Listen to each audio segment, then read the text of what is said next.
Welcome back to Hoochos. Today on Hoochos, I'm going to take you for a wander around Rob from Rob's Hydro's greenhouse. We're going to look at his processes, we're going to have a look at his seed room, and we're also going to set him up with a Hooch multi-bucket hydroponic system so he can do some side-by-side testing beside his Beto bucket hydroponic system in some of his greenhouses. I'm also going to be releasing in this video updated rain gutter grow system files for the Hooch multi-bucket and all previous rain gutter grow systems. An improvement to the float, let me just get all this fruit out of the way. An improvement to the float valve cover for the rain gutter grow systems that is able to be retrofitted to all previous rain gutter grow system prints, as well as blanking caps so that you can space out your plants if you created your whole spacing a little bit too generously. Rob, mate, welcome back to Hoochos. Thanks, Thank mate. you for having me again. Oh, yeah, it's become a regular occurrence. It's pretty good. You have been busy. Yeah, there's 4 greenhouses and a seed room / packing shed now. Yeah, right. What are you doing with it all? My little hobby of selling the product at the market was great, but it was a bit of a joke being sold out by 9 o'clock each morning. Yeah. Started to expand and customer demand was great. All right, let's have a look at what you're growing. Okay. What do we got here, mate? Yeah, so we've got a mix of long bullhorn capsicums, red, yellow and orange. Right. All the seeds were started at the same time. So the Beto buckets and your Hooch buckets. These are the Hooch buckets we'll be setting up a bit later in the video. What have we got over here, mate? Over here we've got cucumbers. They're a Lebanese cucumber. They've been in the Betos about 4.5 weeks. Yep. 2 weeks under light and 1 week on the heat mat. A few questions about the Beto bucket system. Yes. So for anyone that doesn't know, this is a Dutch bucket or Beto bucket hydroponic system. It's a recirculating hydroponic system and it runs from 2 IBCs. I've got 2 IBCs, 1,000 litre reservoirs under the concrete here. Buried underground to keep them cool or warm, depending on your climate. What is the pump timings? We've got pumps running, at the moment we've got pumps running 5 times a day for 5 minutes a time on this side. I think we're up to about 7 times a day, 5 minutes a time on this side. Okay, yep. Cucumbers are doing about 100 litres of water a day. Quite thirsty at the moment. That's all of them together? That's this side, the cucumbers and the eggplant. Yep. The capsicums have only been in for 7 to 10 days. Probably only use 50 litres for the week. So this is your new greenhouse. You made it a bit smaller? It's a little bit narrower. Yep. Is there a reason for that? It was a green greenhouse, green shade cloth. Yep, okay. But that got changed to put veggies in. So let's go and have a look at the lettuce NFT greenhouse because this is exciting. Have a go at this. This is incredible. This is quite impressive, Rob. The demand on lettuce and leafy greens is one of my highest sellers. So things are changing a little bit. This whole side will be lettuce, 42 rows, approximately 500 plants. Yep. And this side will all be leafy greens, Asian greens, bok choys, mizunas, spring onions, silver beet. You got heaps of room for expansion here. Oh, there've been another 500 plants in here and a separate reservoir running a higher EC. Okay. With the bok choys and stuff in it. Yeah, bok choys like the 1.8 to 2 and pH of between 6 and 6.5.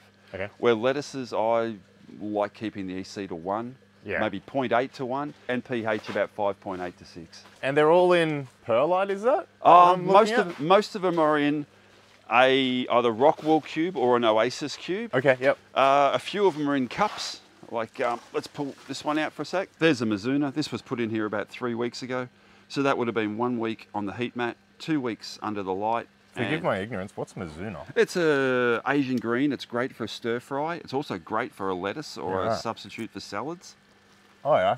Yeah, it's just it's a bit of a neutral flavour. Yeah. It's got a lot of good bits to it. Very easy to grow. There is a purple Mizuna floating around somewhere as well. Yeah, right. Oh, I can see it over here, the little purple tops. Yeah, like all purple plants, they don't grow anywhere near as fast as the greens. The basil's not doing as well in here. It's getting crowded. I've got basil on the wall. And that actually looks really good, that wall.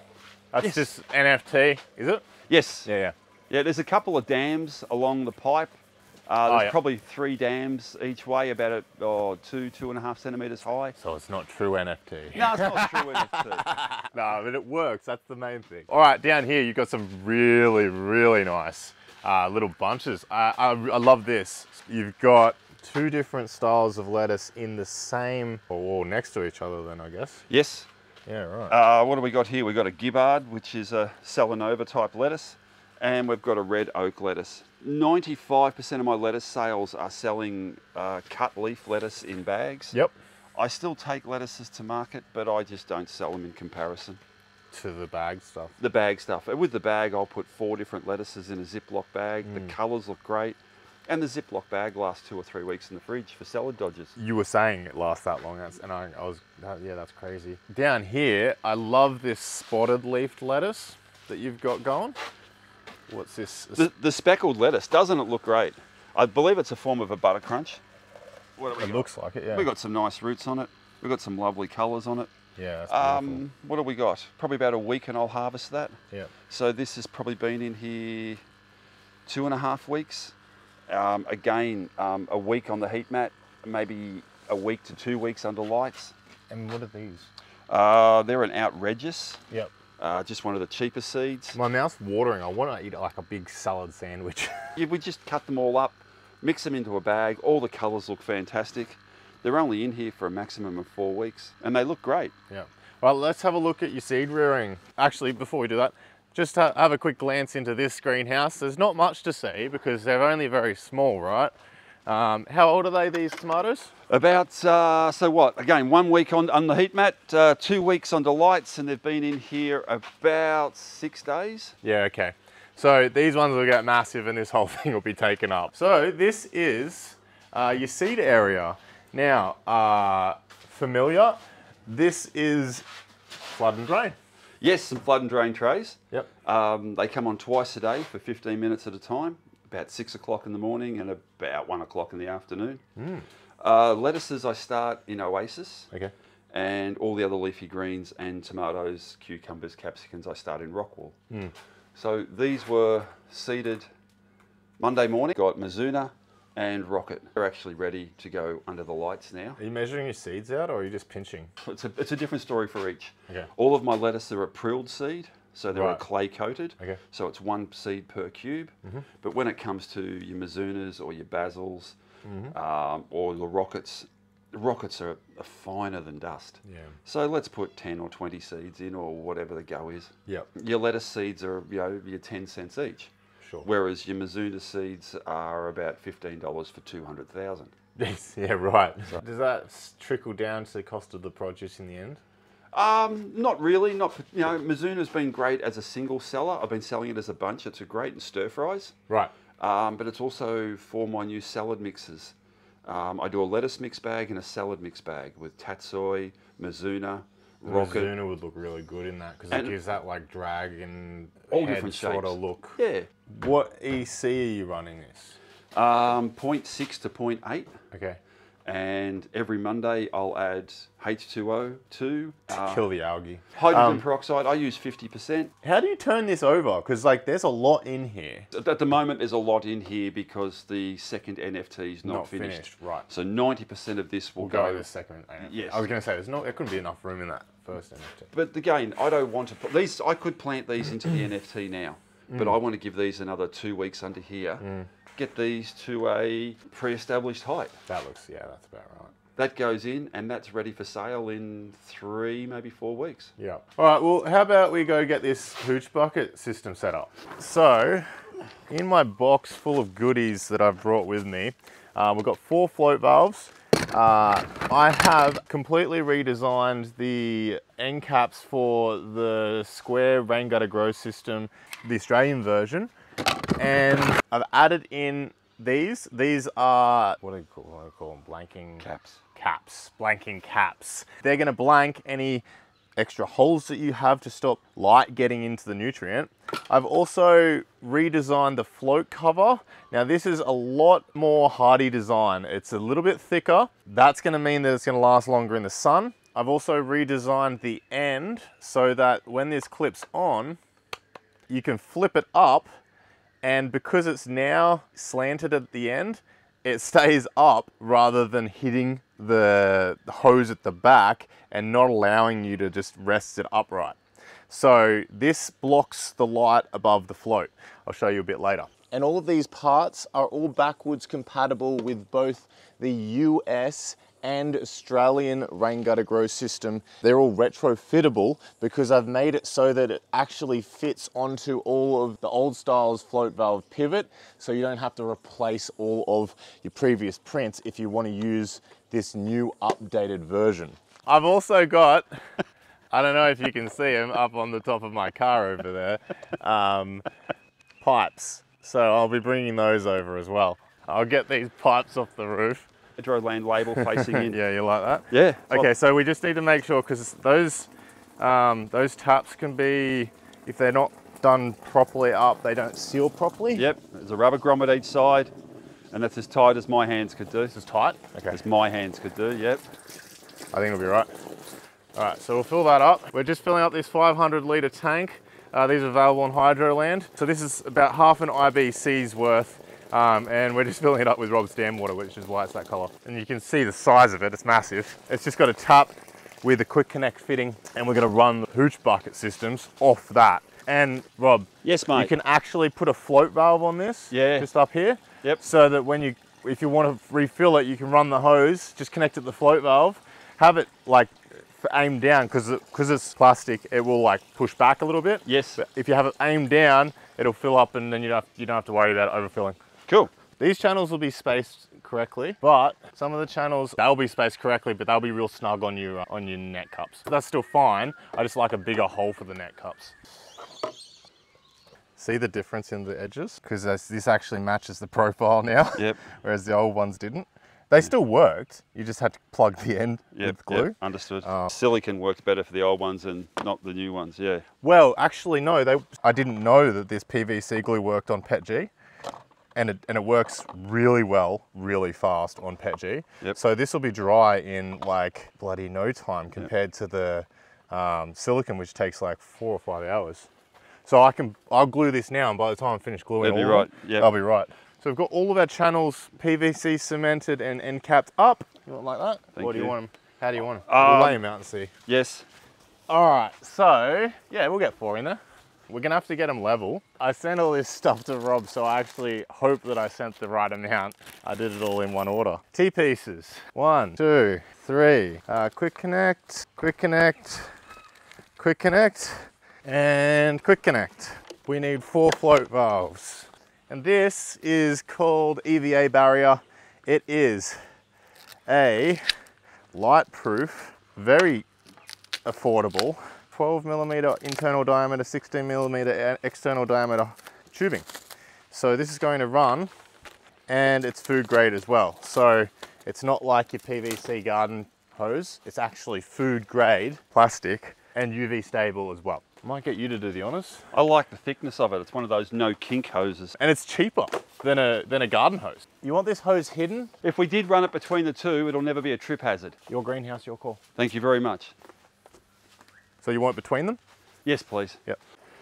All right, so on the ends, I'm just throwing a float valve in, trying to preset the float valve. They'll go on like that.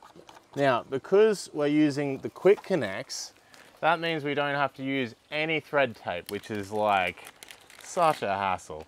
And it means we can easily disconnect this whole pipe and clean it whenever we like without cutting pipe and all the rest. So we just put our quick connect on there like that, cut a piece of hose. I only sent one of the good quality brass connectors. So we're using these are just the cheap Bunnings quick connects, which is absolutely fine. They'll work perfectly. There's our float valve installed, and our new float cover fits over like so, and it actually holds itself up. Good on you, mate. Looks good. Thanks. So that covers it and makes sure that no light ingresses essentially. You can throw some hooch buckets out onto that if you want. Just leave one off. So you can see the water level. Yeah, so we'll take this one off. Yep. And maybe similar at the other end. Yep. Second last. And then once we fill it up. Oh, and graciously, Rob pre-planted all these yesterday, so I didn't have to do all that work, which would have taken way too long. Actually, you might need an engineering degree to make the buckets. You don't need a degree to put them together. It's so simple to knock together. They are pretty easy to put together. Yeah, well done, One of my mate. least favourite jobs, though. Yeah, but I knocked, It's fiddly. 36 together in about half an hour? Yeah, it's not hard. We're going to have to forgive Rob for his water. It's chunky, you have to chew it. It's chunky, all right. Look at that. Hey, the plants love it. EC pens are 0 and pH is 6.9. It'd be all tannin from the eucalypt, right? What we're actually going to do to this is we're going to add in silica. It's going to absolutely destroy your pH, mate. I did this the other day, right, to an already some nutrient in water. Yeah. And it went like white, cloudy and crystallized. Yes. White, cloudy and crystallized. So you have to add this in to pure water. Yeah. It can't have old nutrient in it. So I reckon I'm going to get some nutrient issues because I just went with it. Clouded out, and now they've got this precipitate at the bottom of my reservoir. That's why I said it was an advanced nutrient. Once you get the hang of it, it's fine, but it is advanced. So this has got nothing in it at the moment. So we're going to pre-add this in.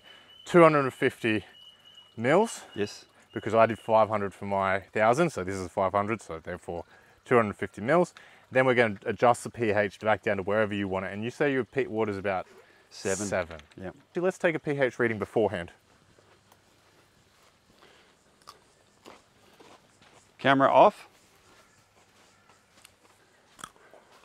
You eating a bloody cucumber.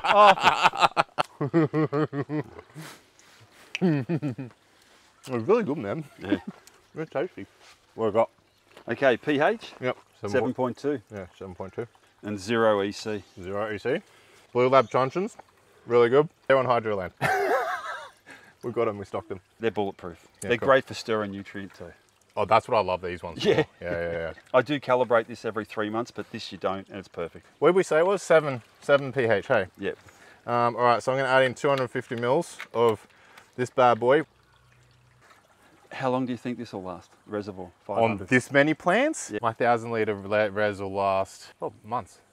Yeah, okay. So a month and a half while they're small. Yeah. And then probably 3 weeks, middle of summer, 2 weeks. Yep, that's cool. Measure the pH. As far as I can remember, 85% phosphoric acid. It's going to require, it changes because the factors in pH like require more and more because it's a logarithmic scale. The factors or variables of water hardness or softness affect how much pH up and down goes into it?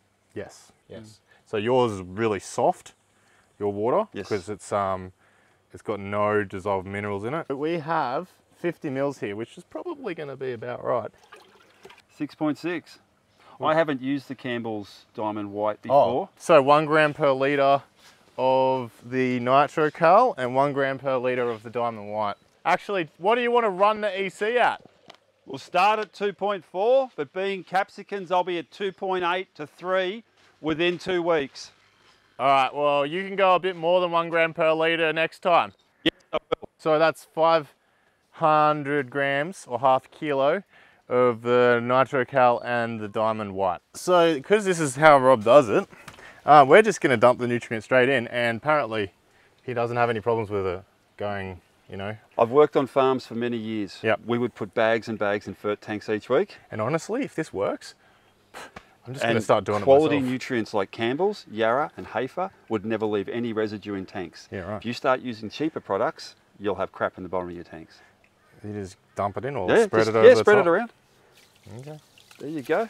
Look, if that saves me a lot of time rather than having to bloody dissolve it. So like I'm happy to do that. And then what, stir it up a little? Little bit, yep. Within 15 minutes, you'll have no residue on the bottom of that tank. Yeah, cool. I'll just do that then. You'll see all my tanks have got no residue in them. I actually much prefer this style of tank to what the IBCs that I've got as well, because it's at working height. Whereas the IBCs, you know what I have thought about using them for? Fermenters for beer. Okay. And spirits. Not beer, but like, because you need really good sanitation for beer. But maybe like a sugar wash or something. Yep. Like as a fermenter. Anyway, that's on the other channel. Let's do another test. pH? pH. Yep, that would be Okay. good. 6.2, 6.1. I like that. If that's going to stay there for me, I'd be very happy with Yeah, that. 6.1's great. Okay, 2.6, 2.8. I'm happy there, mate. Yeah, I like that too. That's 2.7. We can turn this on and make sure there's no leaks now. We're just checking all of the joints essentially. We're going to turn this on. Now all of our float valves are going to fill our channels underneath our buckets. Our buckets are actually already pre-soaked. They were rehydrated with nutrient yesterday by Rob. So they're already ready for wicking. We don't have to do anything there. You don't have to water them in or anything because they're all good to go. But as you can see, our float valves are all filling and we have full access to the float valves with the new designs, which is fantastic. If we have any holes left over, I've also printed off a bunch of these. These are caps.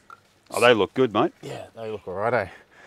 And that just gives you the ability to reduce the plant spacing if you want to. All these prints are available on my Patreon as usual. That's pretty much it. How do you like it, Rob? I'm impressed, mate. I'm looking forward to this. I might come back in a couple of weeks and we'll check on them. So I got Rob to send me some update videos of the hooch buckets, and this is what they look like 2 weeks after this video was shot. I haven't had a chance to get back over there, but I'm really keen to see them at full size because this is some really nice growth, especially considering it's not an active system. These plants are right next to an active Beto bucket hydroponic system. So this is some really good early results, and I am very excited to see how this grow turns out. Actually, you know what you can do? Upload some pictures and videos to the Facebook group, and if you want to see updates on this grow, Rob will keep us updated on the Facebook group, which is linked in the description of this video. All right, well, thank you for watching this episode of Hoochos. Thank you, Rob. Good on you, mate. Good to see you again. And I'll see you very soon. And hopefully I'll see these guys very soon when they're nice and big, and you can hand me some capsicums. I hope so. Yeah. Happy hydroponicking, and we will see you next time on Hoochos. Did you bring beer? No. You didn't? No, because last time you tried to pass off light beer on to me.